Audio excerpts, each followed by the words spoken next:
फिर से एक जोरदार ताली बजाएं प्रभु की महिमा के लिए। और अब मैं आपका ध्यान इसी बात पर फिर से लाना चाहता हूं। कई लोग सोच रहे होंगे कि मैं बार बार यही बात रिपीट कर रहा हूं। कई लोग सोच रहे होंगे कि ये वचन ये तो हम बहुत बार पढ़ चुके हैं, लेकिन ये आप बार बार रिपीट क्यों कर रहे हो? ये रिपीट मैं इसलिए कर रहा हूं। एक बार फिर सुने। धन्य है वह जो इस भविष्यवाणी के वचन को पढ़ता है और वे जो सुनते हैं और इसमें लिखी हुई बातों को मानते हैं, वो धन्य है। और ये शब्द धन्य, मैंने आपको इसकी गहराई बता दी।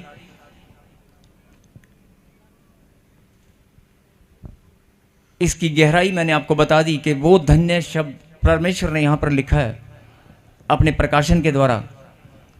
धन्य का मतलब जिसे परमेश्वर ने धन्य ठहरा दिया, उसकी खुशियों की, उसके आनंद की कोई सीमा नहीं होती। आमीन।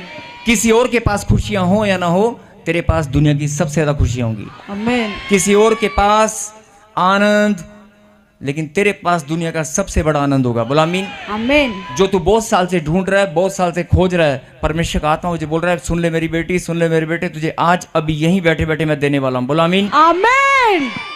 और लिखा कि इसमें लिखी हुई बातों को मानते हैं। बोला आमीन। अगर आपने फैसला कर लिया कि मैं आज से बाइबल पढ़ूंगा, प्रभु के वचन को पढ़ूंगा और इसमें लिखी बातों को माना करूंगा, तो आप ध्यान से सुने अगले वचन को। आपको पता चलेगा कि ये पहले वचन प्रभु ने आपके लिए क्यों भेजा। अगले वचन से आप जान जाओगे। निकालें दूसरा पत्रस, 2 पीटर अध्याय, पहला अध्याय और उसकी 10वीं आयत को पढ़ेंगे हम। इस कारण हे भाइयों, अपने बुलाए जाने और चुन लिए जाने को सिद्ध करने की भली भांति यत्न करते जाओ, क्योंकि यदि ऐसा करोगे तो कभी भी ठोकर ना खाओगे। हालेलुया। हालेलुया। इस कारण हे भाइयों, अपने बुलाए जाने और चुन लिए जाने को सिद्ध करने का भली भांति यत्न करते जाओ, क्योंकि यदि ऐसा करोगे तो कभी भी ठोकर ना खाओगे। बोलो आमीन। आमीन। मैं चाहता हूं कि सब लोग जरा बैठ जाएं, जो लोग खड़े हैं प्लीज, और ध्यान से इस वचन को जरा गहराई से सुने। फिर से इसको स्क्रीन पे बड़ा कर, इसको स्क्रीन पे बड़ा कर। हालेलुया। इस कारण हे भाइयों, अपने बुलाए जाने और चुन लिए जाने, अपने बुलाए जाने और चुन लिए जाने को सिद्ध करने का भली भांति यत्न करते जाओ। बोलो आमीन। आमीन। अब जरा ध्यान से सुनना कि बुलाने वाला कौन है? परमेश्वर। आपको लाखों की भीड़ में से चुनने वाला कौन है? यीशु। लाखों की भीड़ में से चुनने वाला कौन है? परमेश्वर। जब आपके घर में सुसमाचार पहुंचा, जब किसी ने आपको प्रभु का नाम बताया, याद करो वो दिन, याद करो वो टाइम जिस दिन पहली बार आपको प्रभु का नाम किसी ने बताया था, सुसमाचार किसी ने आपको सुनाया था। आप याद करें वो टाइम, वो दिन। उससे पहले आप परमेश्वर को नहीं जानते थे, उससे पहले आप परमेश्वर पर विश्वास नहीं करते थे, और प्रॉफेट बजिंदर सिंह मिनिस्ट्री और ताजपुर चर्च के बारे में आप कुछ नहीं जानते थे। बहुत सारे लोग बोलते हैं कि शायद, मैं कोई तर्क वितर्क नहीं, लेकिन मैं ना ही मुझे कोई नेगेटिव बोलना है किसी के बारे में, लेकिन कोई शंका अगर किसी के मन में है, लेकिन मैं उस शंका या किसी नेगेटिव बात पर आपका ध्यान लेकर नहीं जाना चाहता। मैं सिर्फ एक ही बात पर आपका ध्यान केंद्रित करना चाहता हूं, जो प्रभु का वचन है। अपने बुलाए जाने और चुन लिए जाने, बुलाए जाना और चुन लिए जाना। बाइबल में यह भी लिखा है कि बुलाए गए बहुत हैं लेकिन चुने गए थोड़े हैं। अगर परमेश्वर ने आपको बुलाया है, परमेश्वर ने आपको चुना है, तो आपको अपनी बुलाहट और अपने चुने जाने को फिर से पहचानना होगा। बोलो हालेलुया। हालेलुया। अगर 2 साल से, 3 साल से, 4 साल से, 5 साल से आप इस मिनिस्ट्री के साथ जुड़े हैं, या परमेश्वर के साथ आप अपने जीवन, आपने प्रभु यीशु मसीह को ग्रहण किया है, तो अपनी आत्मा में आप झांक कर देखें, अपने मन में फिर से आप, कि परमेश्वर ने मुझे बुलाया किस लिए है, चुना किस लिए है। परमेश्वर ने मुझे बुलाया किस लिए है, चुना किस लिए है? तालियां बजाने के लिए? हालेलुया के नारे लगाने के लिए? हालेलुया। या भेंट और दशमांश को इकट्ठा करने के लिए? या कुर्सी पर भीड़ लगाकर बहुत सारी जनता दिखाने के लिए आपको बुलाया गया है? या आपको फोन कर करके किसी ने जबरदस्ती यहां पर आपको बुलाने के लिए कोई मैसेज भेजा है? अपनी आत्मा में जो लोग ऑनलाइन जुड़े हैं, जो लोग लाखों लोग अभी जो देख रहे हैं, क्या किसी के घर पे कोई मैसेज गया है कि तू देख? सबके हृदय को खींचने वाला, समझ जाओ इस बात को, सबके हृदय में, सबके मनों में यही बात मैं आपको समझाना चाहता हूं कि बुलाने वाला परमेश्वर है, आपको लाखों की भीड़ में से चुनने वाला परमेश्वर है। अरे आपका पड़ोसी हो सकता है आपके परिवार के, आप ही के परिवार के 4-5 भाई हैं, आपके मम्मी डैडी यहां नहीं आते, चर्च में नहीं आते या प्रभु को नहीं मानते। आपके परिवार के अगर 5 लोग हैं, ध्यान से सुनना, अगर आपके परिवार के 5 लोग हैं, 5 में से 2 लोग प्रभु में आते हैं और जब घर जाकर बोलते हैं कि बेटे, मेरी बेटी, तू भी चर्च चला कर, तू भी बाइबल पढ़ा कर, कि मुझे नहीं पढ़ना है, वो लोग जो मना करते हैं वो क्यों करते हैं? क्योंकि प्रभु ने अभी उनको नहीं चुना है। अगर आपको चुन लिया है, फिर से इस बात पर ध्यान देना जो मैं बोल रहा हूं कि आज आपकी जिंदगी यहीं बैठे बैठे बदलने वाली है। बोलो आमीन। क्योंकि इंसान क्या करता है कि मेरे जीवन में दुख और तकलीफ है, जब मैं वचन पढ़ूंगा, जब मैं प्रभु के पास जाऊंगा, जब मैं चर्च में जाऊंगा तो मेरी जिंदगी वहां गवाही बनती है, वहां मेरी भी गवाही बनेगी। ऐसी उम्मीद लेकर आप आते हैं, वो बिल्कुल सही है, आप आए। परमेश्वर अपने बेटों को जिंदगी बदलने के लिए, आपकी गवाही बनाने के लिए भी प्रभु ने बुलाया है, अपनी महिमा के लिए भी प्रभु ने आपको चुना है। वो अपनी महिमा आपके जीवन से लेना चाहते हैं। बोलो आमीन। आमीन। लेकिन फिर से मैं आपका ध्यान इस बात पर केंद्रित करना चाहता हूं कि अपने बुलाए जाने और चुन लिए जाने को भली भांति सिद्ध करने का यत्न करते जाओ। बोलो आमीन। आमीन। कई लोग कहते हैं कि सानू रब ने चुनिया, असी रब दे कोल उनकी महिमा वास्ते आने हैं। बिल्कुल ठीक है बात, आपको प्रभु ने चुना है, प्रभु की महिमा के लिए आप आते हैं। लेकिन मैं फिर, आप इस वचन की गहराई को समझें, भली भांति बुलाए जाने और चुन लिए जाने को सिद्ध करने का क्या करने का? सिद्ध करने का मतलब प्रूफ भी करना पड़ेगा कि प्रभु ने मुझे बुलाया क्यों है, प्रभु ने मुझे चुना क्यों है। बोलो आमीन। आमीन। सिद्ध करने का यत्न करते जाओ। आप सिद्ध नहीं कर सकते, कोशिश तो कर सकते हैं। आप सिद्ध नहीं कर सकते लेकिन कोशिश तो कर सकते हैं। जो कर सकते हैं वो आमीन बोल रहे हैं। आमीन। अगर परमेश्वर ने आपको लाखों की भीड़ में से चुना है, अगर परमेश्वर ने आपको बुलाया है, तो अपने बुलाए जाने और चुन लिए जाने को आप सिद्ध करने की कोशिश तो कर सकते हैं। परमेश्वर ने यहां पर लिखा, सिद्ध करने का भली भांति यत्न करते जाओ। बोलो आमीन। आमीन। अब मैं जो बोल रहा हूं सुनना ध्यान से। बेटे बैठ जा एक मिनट।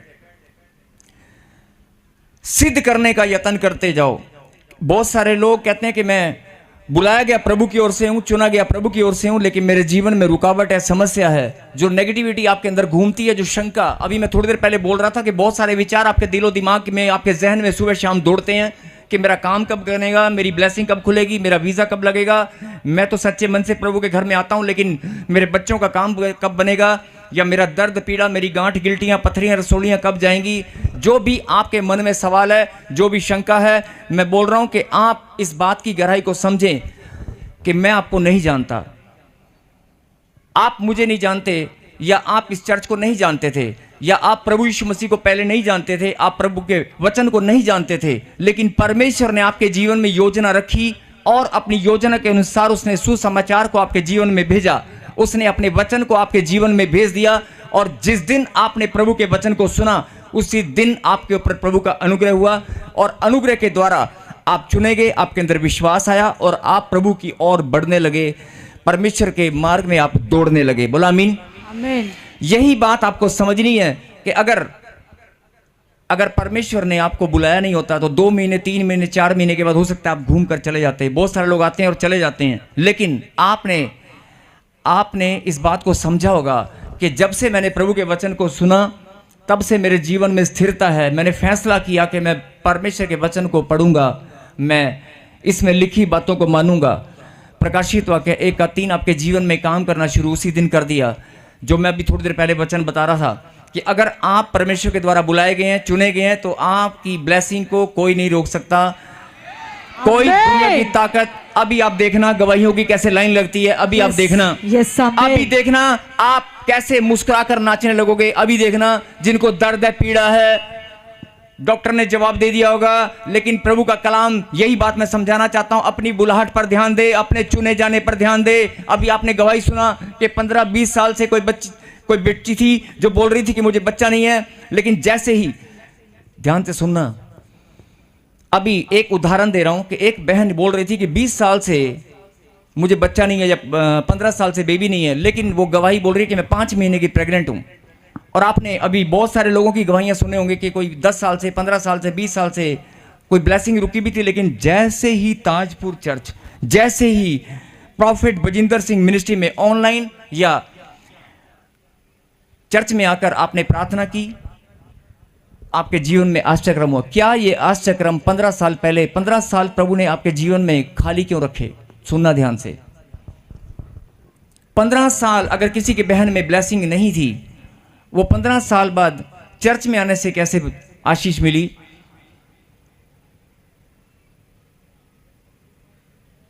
आपका ध्यान इस बात पर जाना चाहिए। चर्च बहुत हैं, प्रभु के दास लोग बहुत हैं जो दिन रात सेवा करने पर लगे हुए हैं, लेकिन ये परमेश्वर की इच्छा है कि किस भेड़ को, किस आत्मा को उसने चुनकर कहां पर लेकर आना है, ये उस खुदावन की मर्जी है। बोलो हालेलुया, हालेलुया। ये लाखों की भीड़ हिंदुस्तान के कोने कोने से ऐसे नहीं आती। ये लाखों की भीड़ हिंदुस्तान के कोने कोने से, देश विदेश से लोग यहां पर ऐसे नहीं आते हैं। ये परमेश्वर के द्वारा बुलाए गए हैं, परमेश्वर के द्वारा चुने गए हैं। आमीन। अगर आपकी आत्मा इस बात की गवाही देती है कि मैं परमेश्वर के द्वारा बुलाया गया हूं, मैं परमेश्वर के द्वारा चुना गया हूं, तो ऊंची आवाज से कहें हालेलुया, हालेलुया। अरे बुलाने वाला परमेश्वर है। यस आमीन। आपको चुनकर यहां पर लाने वाला, आपको आपके जीवन में अपने वचन को डालने वाला, भेजने वाला, आपकी जिंदगी बदलने वाला वो परमेश्वर है। यस आमीन। वो जिंदा खुदा है। बोलो हालेलुया, हालेलुया। यही बात समझने वाली है। जो लोग बोल रहे हैं कि मेरे जीवन में काम नहीं हुआ, जो लोग बोल रहे हैं, मैं किसी चर्च की या किसी प्रभु के दास की निंदा बुराई नहीं करना चाहता हूं, मैं सिर्फ यही बताना चाहता हूं कि जो भेड़ें जिस चर्च में भी, हिंदुस्तान में बहुत सारी चर्च हैं, देश विदेश में बहुत सारी चर्चें हैं, बहुत सारे चमत्कार सब चर्चों में होते हैं, बहुत सारे आश्चर्यक्रम जगह जगह पर, बहुत सारे प्रभु के दास लोग दिन रात सेवा करने पर लगे हुए हैं। परमेश्वर उनको और ज्यादा बढ़ाए। बोलो आमीन। परमेश्वर उनको और ज्यादा तरक्की दे, उनकी चर्च और ज्यादा बढ़ने लगे। वो खुदाबंद का काम कर रहे हैं। मैं चाहता हूं कि हर एक दास और ज्यादा बढ़ने लगे। बोलो आमीन, आमीन। और जो भेड़े वहां पर जाती हैं उनको भी भेजने वाला परमेश्वर है। बोलो आमीन, आमीन। चाहे वो चर्च किसी भी शहर में, किसी भी गांव में क्यों ना हो, लेकिन आपको ये बात समझनी होगी कि प्रॉफिट बजिंदर सिंह मिनिस्ट्री में, ताजपुर चर्च में या चंडीगढ़ चर्च में अगर आप आते हैं तो आपको बुलाने वाला परमेश्वर है। यस आमीन। आंधी हो, तूफान हो, बारिश हो, चाहे परिस्थिति कैसी भी हो, आप बहुत सारे लोगों के पास किराया भी नहीं होता था, लेकिन फिर भी अपने कदमों को अगर आप निकालते हैं तो कोई चीज है, कोई सामर्थ है खुदा की जो आपको बल देती है। बहुत सारे लोग ऐसा सोचते हैं कि यार 4 संडे है ना, चलो यार एक संडे मिस कर देते हैं, एक संडे में मिस कर देता हूं। बहुत सारे लोग ऐसा सोचते हैं कि मैं 3 संडे जाऊंगा, इस संडे नहीं जाऊंगा, लेकिन कोई चीज है नहीं। जब आप रुकने की भी सोचते हैं, आपके किराया नहीं होता या कोई प्रॉब्लम आ जाती है, फिर भी कोई चीज है जो आपको खींच कर यहां पर लाती है। बोलो हालेलुया, हालेलुया, बोलो हालेलुया, हालेलुया। आपको ये बात समझ में आ रही है? अरे 4 साल से, 3 साल से, 10 साल से, 15 साल से परमेश्वर ने आपको जोड़ के रखा है। परमेश्वर ने आपके जीवन में उसकी तरफ मत देखें, इधर देखें मेरी तरफ। जो मैं बोल रहा हूं ये प्रभु के वचन को आप ध्यान से सुने। 10 साल से, 15 साल से अगर आप प्रभु का नाम लेते हैं, अगर परमेश्वर का नाम आप 15 साल से लगातार ले रहे हैं, 20 साल से, तो किसी रिश्तेदार ने आपको नहीं बोला है, किसी पड़ोसी ने नहीं बोला है, उस खुदाबंद की योजना है। और जिसके ऊपर प्रभु का अनुग्रह होता है, जिसके ऊपर प्रभु की योजना होती है, उसे कोई दुनिया की ताकत नहीं रोक सकती। आपको प्रभु का नाम लेने से कोई नहीं रोक सकता, आपको विश्वास करने से कोई नहीं रोक सकता। आमीन। लेकिन ये बड़ा भेद मैं आपको बताना चाहता हूं कि अगर आपके जीवन में ब्लेसिंग नहीं है, अगर आप अभी भी कहीं कोई आपके जीवन में रुकावट है, तो परमेश्वर का आत्मा मुझे बोल रहा है कि सुन ले मेरी बेटी, सुन ले मेरे बेटे, सिर्फ अपनी बुलाहट पर ध्यान दे। 3 साल पहले, 4 साल पहले, 3 महीने पहले जब मैंने तुझे चुना, जब मैंने तुझ पर अनुग्रह किया, वो दिन वो घड़ी याद कर जब मैंने तुझे बुलाया। और जब तू प्रॉफेट बजिंदर सिंह मिनिस्ट्री या ताजपुर चर्च में आने लगे, वो दिन याद करो। उससे पहले आप कहाँ जाते थे, कहाँ नहीं जाते थे, मैं उसकी बात नहीं कर रहा हूं। लेकिन जब से प्रभु ने आपको चुना है, अपने समय को जरा कैलकुलेट करना। 3 महीने, 3 साल, 4 साल, 5 साल, अरे आपको जोड़कर किसने रखा है? अरे आपको संभाल कर किसने रखा है? अरे आपकी आत्मा इस बात की गवाही देती है कि नहीं, परमेश्वर की महान योजना आपके जीवन में है कि नहीं? यस। अरे परमेश्वर के द्वारा आप चुने गए हैं कि नहीं? यस। परमेश्वर ने आपके जीवन में बुलाहट को रखा है कि नहीं? यस। बहुत सारे लोग ऐसा बोलते हैं कि मेरे जीवन में परमेश्वर की बुलाहट है, और बहुत सारे लोग बोलते हैं मुझे सेवा करने की बुलाहट है, मेरी जो बुलाहट है वो गीत गाने की है, आराधना करने की है, मेरी बुलाहट मिनिस्ट्री करने की है। सबके जीवन में परमेश्वर ने एक बुलाहट को रखा है, लेकिन हर एक इंसान को अपनी बुलाहट को पहचानना होगा। बोलो आमीन। आमीन। हर एक इंसान को अपनी बुलाहट को पहचानना होगा। लेकिन सबसे बड़ी आत्मिक गलती, स्पिरिचुअल मिस्टेक लोग क्या करते हैं, प्रभु ने जो चुना है, प्रभु ने जो चुनकर अपने पास आने का मौका दिया है, परमेश्वर के समीप ऐसे कोई नहीं आ सकता। अगर परमेश्वर ने आपको अपने समीप आने का मौका दिया है, तो इसका क्या मतलब है? फिर से सोच कर देखें, लाखों की भीड़ में से प्रभु ने तुम्हें चुना और अपना अनुग्रह तुम्हारे ऊपर उड़ेल दिया। आमीन। और अपनी दया तुम्हारे ऊपर और बढ़ा दी। बोलो आमीन। आमीन। अरे बुलाने वाला, चुन कर लाने वाला वो परमेश्वर है। क्या तुझे अपनी बुलाहट समझ में आ रही है? यस। आ रही है? अब अगली बात पर ध्यान देना। अगर आपको कोई आपके घर में कोई शादी का, कोई किसी रिश्तेदार की शादी का बहुत प्यार है आपका उनके साथ, कोई चिट्ठी आ जाए, तो आप तैयारी शुरू करते हैं कि नहीं करते हैं? करते हैं ना? आप तैयारी शुरू करते हैं, कोट पैंट सिलवाएंगे, सुंदर साड़ी, कपड़े कुपड़े सब कुछ सिलवाएंगे नहीं, और सपना लेना शुरू कर देते हैं, ओए 2 दिन रह गए, 4 दिन रह गए, 3 दिन रह गए, बस शादी ब्याह ते जाना है। 4 पड़ोसियों को भी आप बताते हैं, मेरी भैन दी ना, मेरी मम्मी दी ना, मेरे उत्थे ना, मेरे पेके ना, मेरे उत्थे ना, साढ़े ना ਉਹ फलाने का ना ब्याह है, असी ब्याह ते जाना है, साढ़े घर का ध्यान रखिए, असी ब्याह से चले हैं। आप बोलते हैं ना ऐसे, मतलब आपको अंदर से कितनी खुशी होती है कि मेरी रिश्तेदारी में एक शादी है, और वो शादी ऐसी जगह पर है, किसी पहाड़ी एरिया में है, किसी ऐसे स्थान पर है जहां में घूमने का मौका मिल रहा है। आपके अंदर एक खुशी की लहर दौड़ने लगती है। हाँ जी, दौड़ने लगती है कि नहीं? यस। दौड़ने लगती है ना। और चाहे वो बर्थडे पार्टी हो, चाहे कोई फंक्शन है, चाहे कोई शादी है, ये एक स्वभाव है इंसान का कि जब कोई मौका हमें मिलता है, चाहे आप कितने भी काम में बिजी क्यों ना हो, लेकिन घर में डिस्कशन शुरू हो जाता है, तेरी वो कुर्ता आ गया, तेरे वो पैंट कमीज आ गई, वो लियांदा है, ਉਹਨੇ देता, वो हो गया, ਤਿਆਰੀਆਂ शुरू हो ਜਾਂਦੀਆਂ ਨੇ, ਤੇ ਗੱਡੀ ਦਾ ਇੰਜਾਮ ਵੀ ਹੋ ਜਾਂਦਾ ਹੈ, ਸਾਰਾ ਕੁਝ ਹੋ ਜਾਂਦਾ ਹੈ। ਹੁੰਦਾ ਕਿ ਨਹੀਂ ਹੁੰਦਾ? ਹੁੰਦਾ ਨਾ। ਤੇ ਚਾਹ ਕਿੰਨਾ ਚੜਦਾ ਅੰਦਰੋਂ, ਨਹੀਂ ਅਸੀਂ ਜਾਣਾ है, ਅਸੀਂ ਉੱਥੇ ਜਾਣਾ है, ਅਸੀਂ ਉੱਥੇ ਜਾਣਾ है। 15 दिन 20 दिन पहले ही ऑटोमेटिकली चाव शुरू हो जाता है, नहीं हो जाता ना। और पैसे नहीं भी होंगे ना जाने के लिए, तो जुगाड़बाजी करने लग जाते हैं। भैन जी अब माड़े जे धार दे दो मैनू थोड़े, है ना, साढ़े घरे ब्याह है। और कई बहनें तो, अच्छा इनके घर में शादी है ना, कोई बात नहीं, ये मुझे बड़ा चिढ़ा कर गई थी, मैं भी अपनी खास फ्रेंड के पास जाती, सुन अपनी सोने की चैन मुझे देगी 2 दिन उधार के लिए, मैं भी गले में पहन के दिखा के आऊँगी, मेरे पास भी है। अपने दोस्तों को फ़ोन करते हैं, प्रैक्टिकल बात है, ध्यान से सुनना। अपने दोस्तों को फ़ोन करते हैं, सुन साढ़े ना एक ऐसे रिश्तेदार की वहाँ शादी है, मैं गड्डी लेके जाना है, वो भी बड्डे वाली, छोटे वाली नहीं लेके जानी। आप बोलते हैं कि नहीं ऐसे? इंसान का स्वभाव है ना। ध्यान से सुनना, आपको खुशी का चाव भी चढ़ता है और इंतजाम भी आप खुद करते हैं। अगर पैसे नहीं होंगे या कोई चीज़ आप करना चाहते हैं, तो आप उसका इंतजाम भी आप खुद करने लग जाते हैं। बोलो हालेलुया। हाँ जी, करते हैं कि नहीं? करते हैं ना। और उसके बाद जब आप शादी में पहुंच जाते हैं तो सबसे पहला काम आपका यही होता है कि वो उसको पता चलना चाहिए कि मैं और मेरा परिवार आया है, उसको पता चलना चाहिए कि मेरी हाजिरी यहाँ पर है, पता चलना चाहिए ना। और ऐसे ही जब कैमरामैन जहां भी आता है तो कैमरे के सामने ना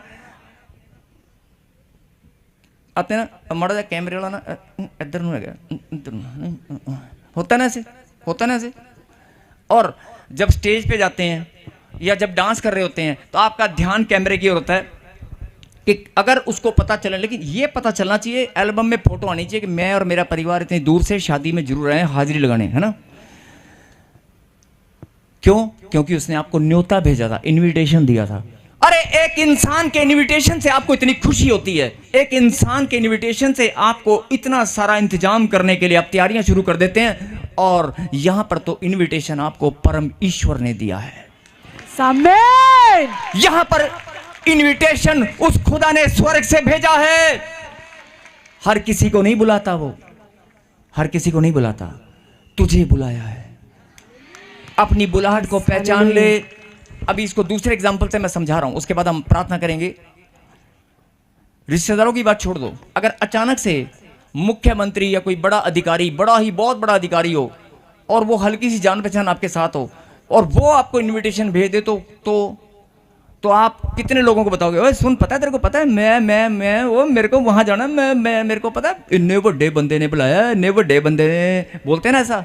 अरे यहां तो बुलाने वाला दुनिया का सृष्टि करता है, यहां बुलाने वाला वो जगत का पालनहार, मनुष्य की देह प्राण आत्मा हड्डी और मांसपेशियों को बनाने वाला वो परमेश्वर, जिसने तेरे जीवन में बुलाहट को रखा है, जिसने तुझे मां के गर्भ से ही चुन लिया है। बोलो आमीन।